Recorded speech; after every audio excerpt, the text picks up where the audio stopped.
the relic no one wanted. The sun on planet Tyrian 7 was never bright. A red glow hung in the sky, always cloudy, always heavy. The ground was dry and cracked. It was a mining colony, shared by humans and alien species. They all worked here to dig, old ruins left by a long-dead alien race called the Valkyrie. Eli Ward was a janitor. He cleaned the floors, carried boxes, and sometimes fixed broken lights. People didn't notice him. He was just the earth guy who mopped the halls. Most of the time, Eli stayed quiet. He watched others talk and laugh. Some aliens treated him like dirt. "Look, the human broom boy," one said. Even other humans avoided him. He didn't mind. He had come here to escape his past, but deep down he wanted more. Something inside him whispered, "You were meant for more." One afternoon, the dig team found something strange. Deep in the ruins, past old stone doors and fallen metal, they uncovered a large, glowing object. It was smooth, silver, and pulsing, with blue light. No one knew what it was. "A relic," said Dr. Voren, a reptilian alien scientist. "Maybe a weapon, maybe a key." People gathered to see it. Soldiers, scientists, traders. Everyone stood in a circle, staring at the object. It sat in the center of a stone room, humming like it was alive. "Don't touch it," someone said. "It could kill you. It's Valkyrie tech. Only they could control it." Eli stood at the back of the crowd, holding a mop. He stared at the relic. It felt like it was calling to him. He stepped forward. "Where do you think you're going, human?" laughed a tall alien with green skin. "Let him," another chuckled. "Maybe he'll explode. One less janitor." The crowd laughed. Eli didn't speak. He kept walking. Something in his chest pulled him toward the relic. The air felt heavy. His ears rang, his fingers tingled. He reached out his hand. "Don't be stupid," someone shouted. Too late. His fingers touched the surface. The relic flashed bright blue. A deep hum filled the room. The ground shook. The object rose into the air, floating above Eli's hand. Gasps. Silence. The relic spun slowly, then flew into Eli's chest and stopped. It melted into his skin, glowing through his shirt. Eli fell to his knees, screaming. His mind filled with light and sound. He saw burning skies, giant machines, alien warriors. He heard voices speaking a language he didn't know, but somehow understood. The worthy one has come. Then, darkness. He woke up in a medical room. Cold metal walls, a light above his head. His shirt was cut open. On his chest was a glowing mark like a symbol made of energy. Doctors stood around him. Some were human. Most were alien. "What happened?" Eli asked, his voice weak. "You bonded with the relic," said Dr. Voren, the scientist from earlier. "What does that mean?" "It chose you," she said slowly. "But no one knows why." The mark on Eli's chest glowed again. This time his eyes glowed too. For a moment, he wasn't just Eli. He felt older, stronger, like 1,000 voices were whispering inside. Him. "We have to remove it," said a soldier. "Cut it out," another said. "No," Dr. Voren warned. "We tried. The relic burns anyone who touches it." Eli sat up. "I don't want this." "Too bad," someone said. "You touched it, now you're stuck with it." That night, Eli lay in the dark. The mark on his chest pulsed like a heartbeat. He closed his eyes, and the visions came again. A battlefield. Alien corpses. A city falling into the sky. Then, a shadow. Huge. Wings like knives, eyes like suns. Eli gasped. The voice returned. "Your trial begins soon." He sat up, sweating. The relic on his chest flickered. Somewhere deep inside the ruins, something else woke up, and it was coming for him. The chosen one, or the cursed? The lights in the medical room flickered. Eli sat on the edge of the bed, breathing slowly. The relic's mark on his chest pulsed with faint blue light. It hadn't stopped glowing since it bonded with him. He hadn't slept in 2 days. Every time he closed his eyes, the visions came. But tonight, the visions were different. He saw a tall figure in armor, its face hidden by a mask of light. It stood in front of a burning world, its hand stretched toward him. Then a voice spoke again. Not loud, but inside his mind. You were not supposed to touch the relic. And yet, you did. Eli opened his eyes. Dr. Voren stood nearby, watching him through a glass wall. She wasn't alone. 2 alien guards stood beside her, both armed. She pressed a button on her console and spoke. Eli, the council is demanding answers. They want to take the relic from you. They can't, Eli said. It won't come off. I know, she nodded. But they don't care. They're afraid of you now. So am I, Eli whispered. Later that day, he was moved to a high-security lab underground. The walls were made of black stone and metal, lined with scanners. Machines monitored his heartbeat, brain activity, and the energy from the relic. They called in a relic expert, an old alien named Karax, who had studied Valkyrie tech for 60 years. Karax entered the room, walked up to Eli and looked into his eyes. You saw it, didn't you? The alien said softly. The burning sky. The last war. Eli nodded. Karax's face turned pale. Then it's real. The prophecy is real. What prophecy? Eli asked. Before Karax could answer, the relic flared. A strange sound echoed through the room, like metal grinding against glass. Then, whispers. Not from speakers, not from any person. From inside Eli's head, dozens of voices, some loud, some soft, some angry, some crying, all speaking in the same strange language. He clutched his head and screamed. The mark on his chest expanded, blue. Lines ran up his arms like veins of light. He fell to the ground shaking, and then he saw it. Not a vision this time, a memory, but not his own. He stood inside a giant ship made of black crystal. Thousands of Valkyrie warriors bowed before a glowing relic, the same one now inside him. A battle was coming, a war between stars. One of the warriors stepped forward. He held the relic and said, "This will choose the last protector." Then it was gone. Eli sat up, gasping. His nose bled. His hands shook. Dr. Voren rushed in. What did you see? It's a memory, Eli whispered. It belonged to someone else. A warrior. The relic stores memories. Before she could respond, alarms rang out. Red lights flashed. Security breach. Sector 7. Repeat. Security breach. Voren's eyes widened. Someone's coming for the relic. Eli stood, confused. Me? Yes, she said. You're the relic now. Guards entered, shouting, "Move him now!" But it was too late. A shadow moved across the walls like smoke with claws. Suddenly, one of the guards was lifted into the air and crushed. Another screamed as his weapon turned into dust. "They're inside!" someone yelled. The Circle of Silence. The name sent a chill through Eli's spine. Dr. Voren pulled him toward a tunnel. They're a secret cult. They believe the relic should never be used. They kill anyone it chooses. Eli ran with her through dark corridors.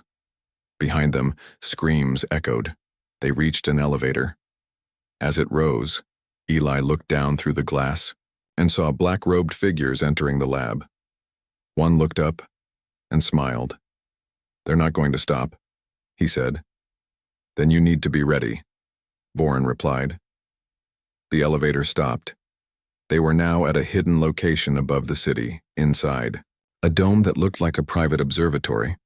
Outside, the sky of Tyrian 7 was purple with storm clouds. Karax waited for them.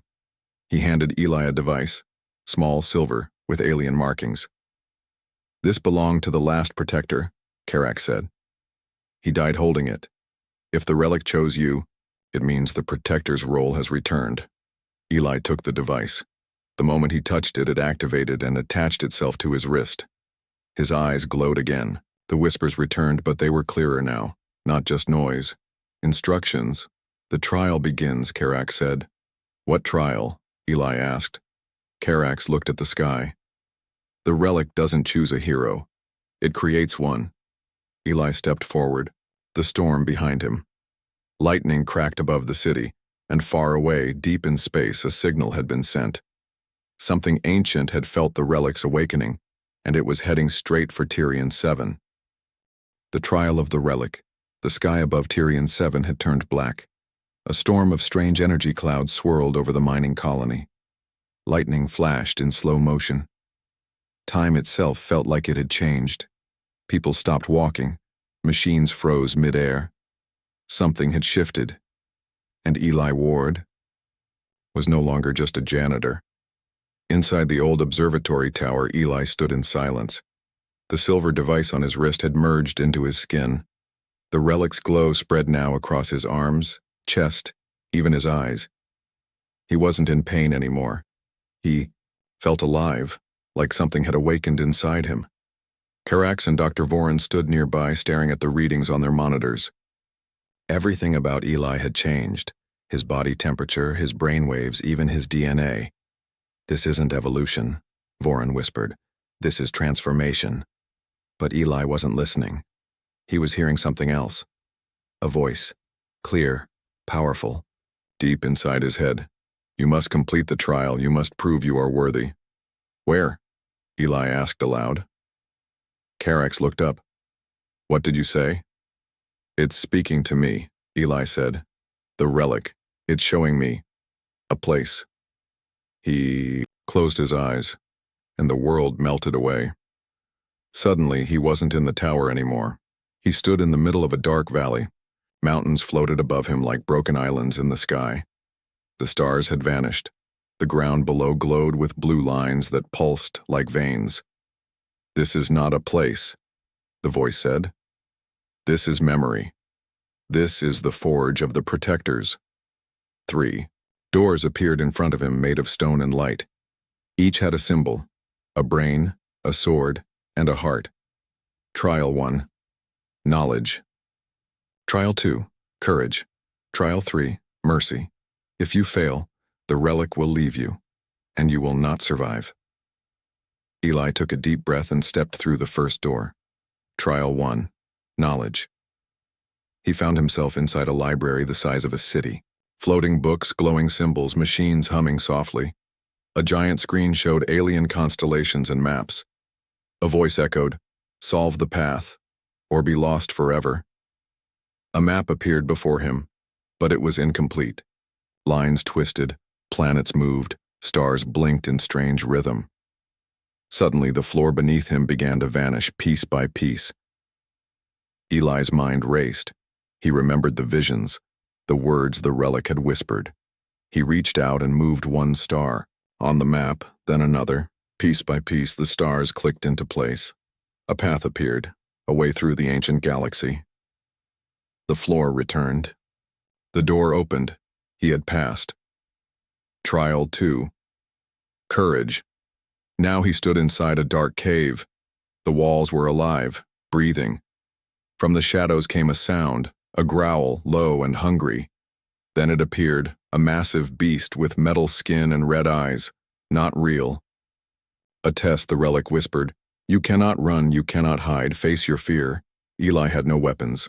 The beast charged. He stood still, heart pounding. As it leapt, he raised his arm, and the relic reacted. A shield of light burst from his hand, blocking the attack. The beast growled again, circling him. This time, Eli ran toward it. He jumped, flipped over its head, and landed on its back. His hand glowed bright, and he slammed it into the creature's neck. The beast froze, then disappeared. He had passed. Trial 3. Mercy. This one was harder. Eli now stood on a battlefield. A city was burning. People screamed. Soldiers ran. Above, alien ships fired beams of light, destroying towers. In front of him was a fallen enemy. One of the Circle of Silence, the cult that tried to kill him. The man was bleeding, crying for help. The relic pulsed. He tried to end you. He hunted you. He would do it again. Will you end him? Eli stepped forward. His hand glowed. He could kill the man with one strike. But then he looked around. He saw a child hiding behind rubble, a mother dragging her injured son, people afraid. He turned back to the enemy and lowered his hand. "No," Eli said, "I won't become like you." He helped the enemy stand. A light exploded around them. The battlefield disappeared. He had passed the final trial. Eli opened his eyes. He was back in the observatory. Dr. Voren and Karax rushed to his side. "You were gone for hours," Voren said. "Are you okay?" Eli stood slowly. "I passed all 3 trials." Karax bowed his head. "Then it is true. The Relic has accepted you." The sky above them roared. A streak of light fell from space and crashed into the desert beyond the city. Voren looked at her scanner. "Something just landed, a ship, but not from this system." Karax turned pale. "They're coming." Eli looked at his hands. The Relic now covered his arms completely. A new symbol glowed on his chest, something ancient. A warning. The voice returned one last time. "You are worthy. Now you must be ready, for what is coming cannot be stopped, only faced." The betrayal of humanity. The crash site burned deep in the desert of Tyrian 7. A strange ship, made of black stone and red metal, had fallen from the sky. No one knew where it came from. It had no markings, no lights, no signal. It just arrived, and waited. The Council of Planets gathered the next morning. Humans, aliens, traders, and military leaders stood in a giant meeting dome. Holograms showed images of the wreck. Dr. Voren and Karax were there too, standing beside Eli. Everyone looked at him now. No one mocked him anymore. He was not the janitor. He was the chosen of the Relic. But not everyone was happy about that. The meeting began. "The Relic is a threat," barked General Jean, a tall green-skinned alien. "It is a weapon from a dead empire. We must destroy it." "The Relic has chosen him," said Karax. "The trials are complete. The Protector has returned." "We don't even know what it wants," shouted a human leader. "It could take control of him, use him against us." Eli stood quietly. He had heard these words before. Fear, doubt, distrust. But now, it came with danger, because someone in that room was working with the enemy. That night, in the shadows of the city, a secret deal was made. A human tech specialist named Grayson Vore, who had once worked with Eli on janitor shifts, met with a group of masked figures from the Circle of Silence. They offered him wealth, power, protection. If he gave them what they wanted, he agreed, and sold everything. Blueprints of the Relic, scans of Eli's DNA, video logs of his trials, and most dangerous of all, a copy of the Relic's activation sequence.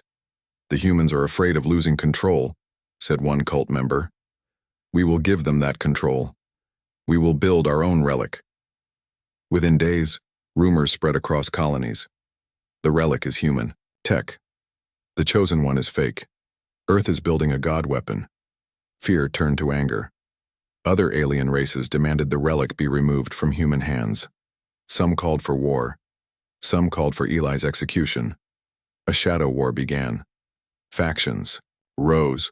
Old enemies made new alliances, but Eli didn't run. He stood in the light, speaking the truth. The Relic chose me, not because of my race, not because of my strength, but because I was the only one who reached for it.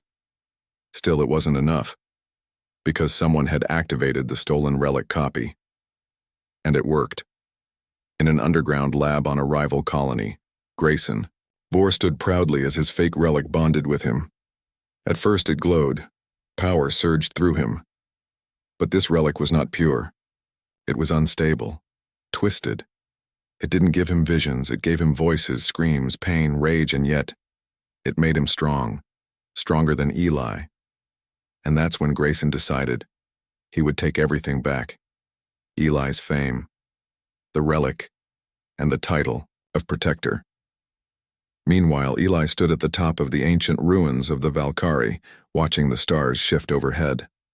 Dr. Voren joined him. "They're coming," she said.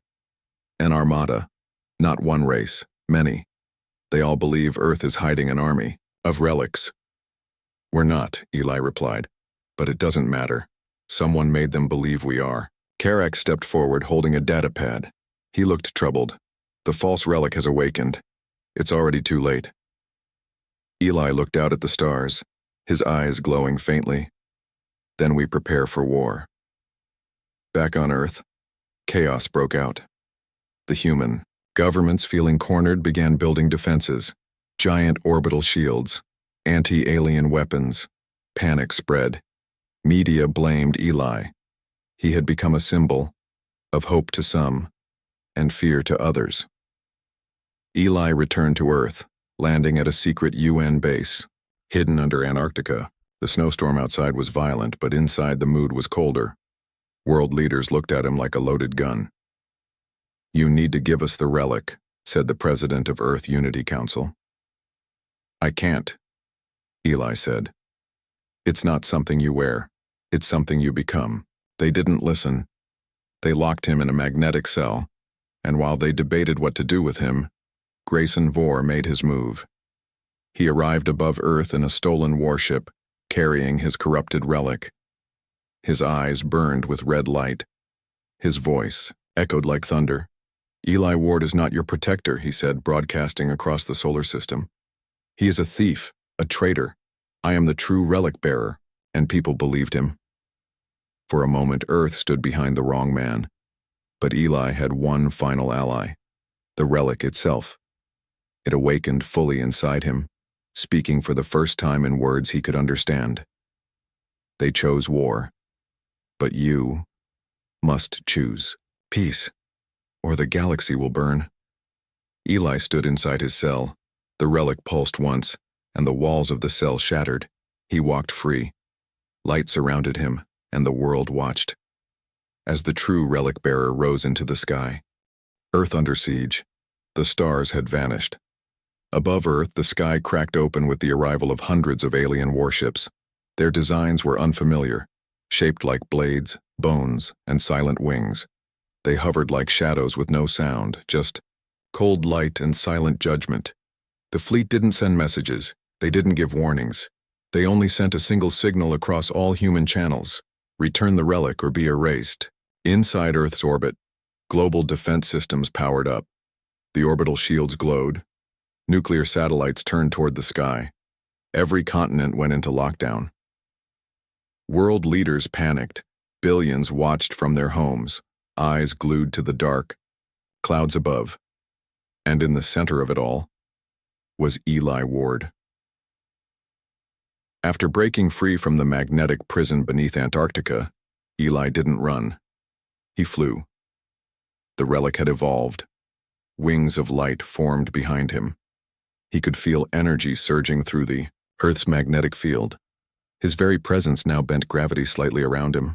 He was no longer just a man, but he was still human. He landed in Geneva, in front of the Earth Unity Council Tower, shattering glass with a wave of power. Guards raised their weapons. He didn't flinch. "I don't want to be your god," he said. "I want to be your shield." President Kalin stepped forward, her voice shaking. "Then save us if you still can." Across the stars, Grayson Vore smiled from his stolen command ship. His corrupted relic was feeding on pain. It didn't glow like Eli's. It pulsed like a wound. He had joined with the alien fleet, promising to destroy Eli and deliver the relic to them. But what Grayson didn't know, what none of them knew, was that the relics were not tools.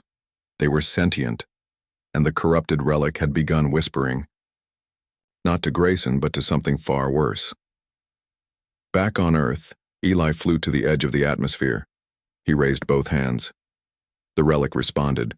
A golden shield spread across the planet like a web, thin, glowing, humming with energy. For now, Earth was safe, but only for 24 hours. That was all the relic could give him before it burned out. The countdown began. In those 24 hours, Earth changed forever. Eli addressed the world, not with force, not with threats, with truth. He stood in front of global cameras and said, "I was nobody. I cleaned floors. You mocked me, ignored me, laughed at me. But when the relic called, I reached out. Not because I wanted power, but because I believed we were meant for more. I don't represent one nation, I don't fight for one race. I stand for everyone who was ever told they weren't enough. You still have time, not to fight, but to unite. Some laughed, some wept, some for the first time believed. The armies of Earth, the ones that once pointed guns at each other, began to turn their weapons outward to the real threat above. Old enemies called ceasefires. Countries opened borders, and underground scientists worked to build something never seen before. The Earthlink cannon, a weapon powered by unity, designed by every species, every race, every mind working together. But Grayson wouldn't wait. With his corrupted relic fully awakened, he descended toward Earth like a falling star. He landed in the center of New York, leveling 10 city blocks. His body had changed. His skin cracked with red lightning. His eyes were black holes. The relic had taken over. He roared, "I was forgotten, rejected. I took the power you were too weak to hold." People screamed.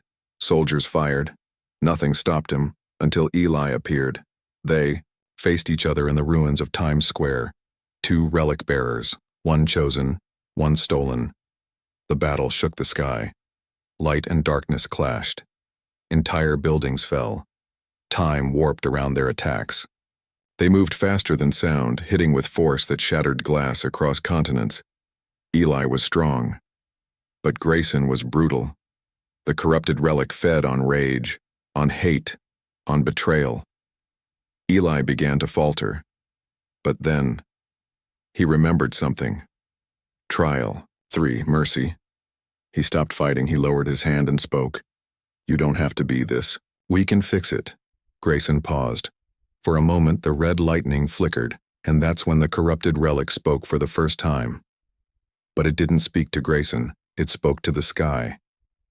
Extinction protocol confirmed. Host failed. Transferring. Power. The relic left Grayson's body in a burst of black smoke and flew into space. Eli caught Grayson as he collapsed, barely alive. "I'm sorry," Grayson whispered. "I just wanted to matter." "You still can," Eli said. "If we survive what's coming." Because above Earth, something even worse had arrived. From the edge of space, a massive machine bigger than any moon entered the solar system. It was not alive. It was a vault. A prison created by the Valkyrie thousands of years ago. And it was now open. Thousands of relics were stored inside, all waking up, all seeking hosts, and not all of them were on Earth's side. The last human stand. The stars had turned red. Above Earth, the sky was now a battlefield. The ancient vault had opened, an enormous black structure with no windows, no sound, no soul. It floated like death itself, surrounded by shards of light. The lost relics, now awakened, now searching for hosts. They spread out like fireflies across the system, piercing planets, ships, and cities. Some bonded with humans, some bonded with aliens, some didn't wait for permission, they possessed. Not all relics were protectors, some were destroyers, and Earth was now at the center of it all. Eli watched from a warship orbiting the planet. His body had changed again. The relic inside him had fully merged, forming armor that moved like a second skin, black, gold, and pulsing with blue veins of light. His eyes no longer blinked. His mind could now hear the pulse of the galaxy. But with that power came a truth he wasn't ready for. The relics were not just weapons, they were warnings. The Valkyrie, thousands of years ago, had faced something beyond understanding. A force that consumed stars, that erased memories, that turned civilizations into silence. They tried to fight it. They built the relics to prepare future protectors, but they failed. And that darkness was now waking again. The Council of Planets was in chaos. Some wanted to hide, some wanted to run. Others blamed Earth, blamed Eli, blamed the relic for attracting the danger, but Eli stood before them, calm, steady. You all want someone else to take the blame, he said. But there's no one else. There's just us. Then what do we do? Someone shouted. Eli looked to the stars. We stand. The last stand began with a signal. It came from deep inside the vault. A sound that bypassed all tech, entered all minds, and whispered the same word in every language. 0. The countdown began. 0 meant the end of all time. Relic bearers around the galaxy started to fall. Their minds overloaded. Some exploded, some faded. A few turned into black statues, frozen forever in fear. Only Eli remained fully stable. Because he had passed all 3 trials. He wasn't the strongest, but he was the most complete. Now he had to lead an army of people who didn't trust. Each other, didn't speak the same language, didn't even share the same DNA, but they all had the same goal. Survive. The war began at Earth's edge. The vault sent its first wave, shadow hosts, beings made of broken time. They moved in silence like ghosts. Ships couldn't lock onto them. Bullets passed through them. But they killed with one touch. Eli led the charge. He flew through the battlefield like lightning. The relic formed a blade in his hand, light and memory shaped into steel. One cut could erase a shadow host from all of history. Behind him flew relic bearers from all sides. Humans, aliens, even former enemies. All following the janitor who became a legend. And then came the betrayal. Grayson Vore, healed but still. Unstable. Activated a hidden beacon from the corrupted relic's memory. A signal meant to open the vault fully. To release not just relics, but what was buried inside. The origin. An ancient creature, neither alive nor dead. The first to touch the first relic, the one who became something else entirely. It had waited for centuries. Now it awoke. A face made of broken mirrors, eyes that showed your worst fears, a voice that whispered your deepest regrets. It spoke to Eli. You are not chosen. You are the last mistake. Eli fell from the sky. For a moment, he forgot who he was. He saw himself again as a janitor, alone, forgotten. He saw Grayson laughing. He saw Earth burning, and he saw himself giving up. But then, another voice broke through. It was soft, familiar. It was his mother's voice. You don't fight because you're strong. You fight because someone has to. Eli's eyes opened. The relic blazed. His armor changed again. Now brighter, now white-hot, now glowing with every life he had saved. He rose from the ashes and charged toward the origin. The final battle wasn't in space. It was inside the vault. Eli entered alone. The walls shifted with time. Past and future collided. Every step was a memory, his own and others. He saw the Valkyries' last stand. He saw the first protector fall, and he saw himself, an echo of his soul standing beside him. You can't win, the echo said. I don't need to win, Eli answered. I just need to protect. He reached the core. The origin was there, waiting. It attacked with fear, with guilt, with loss. Eli countered with hope. He let the relic guide him. Let it burn his pain. Let it carry his strength. And in the final moment he whispered, I was mocked, rejected, forgotten. But now, I am remembered. He struck. Light consumed the vault. The worthy won silence, not the peaceful kind, but the kind that comes after something impossible happens. The vault was gone. The origin had vanished, and so had Eli Ward. The sky above Earth cleared. The alien fleets began retreating, and down, on the surface, people stared into the clouds and whispered the same name. Eli. For the first time in centuries, there was no war in space. The relics, once scattered and dangerous, had gone dim. Some disappeared entirely, some dissolved into light, others still glowing faintly floated through space, unbonded. All of them, however, were connected to one thing, the final act of the one they chose. Back on Earth, Grayson Vore sat quietly, In a containment chamber, eyes filled with regret. He had tried to be the hero and lost himself to darkness. He had nearly ended everything.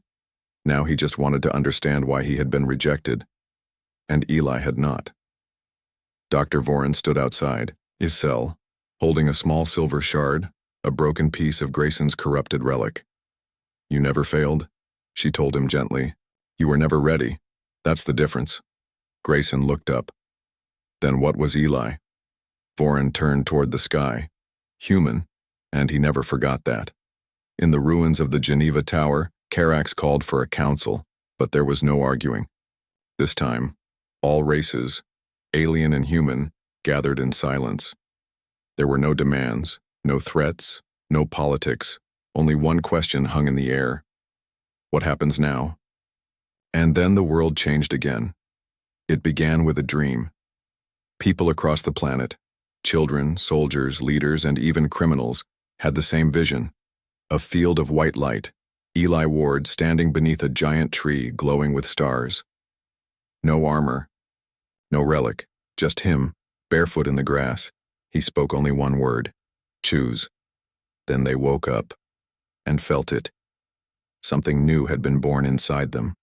Not a relic, not a power, but a seed, a potential. Humanity had been gifted something that no other species received: the ability to grow without violence, the power to defend without conquest. True worth. Days passed, then weeks, then months. Statues were raised across Earth and other planets, monuments of Eli, some in armor, some as the janitor he once was. Underneath all of them, a single phrase was written in dozens of languages.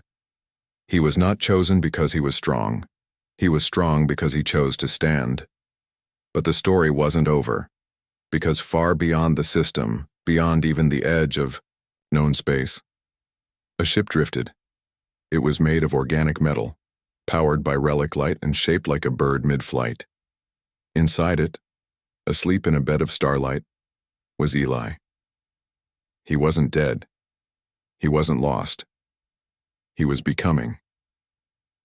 The relic was no longer on him. It was inside him, merged fully. His thoughts touched galaxies. He could feel life blooming on distant worlds. He saw stars forming, and some dying. He felt alone, but also at peace. Until one day, a voice called out. Faint, curious, young. "Hello?" a girl whispered. Eli opened his eyes. A vision filled his mind. A little girl standing in a valley on Earth holding a glowing relic that had floated down from the sky. It had chosen her, but not to fight. Not to protect, to learn. The cycle had begun again, but this time, it wouldn't start with war. It would start with guidance. Eli smiled. He spoke for the first time in a long time. "You're not alone. I'll help you." His ship turned and began its journey home. 20 years later, Earth had changed. The Relic Academy stood where the Geneva Tower once fell. Children from every world came to train, not to become warriors, but peacemakers, thinkers, protectors. And in the main hall, surrounded by golden light, stood Eli's relic, now dormant. Beside it was a journal. It had no title on the cover, only a single sentence on the first page, handwritten in basic English. "I was mocked for grabbing the relic, until it chose me as the worthy one."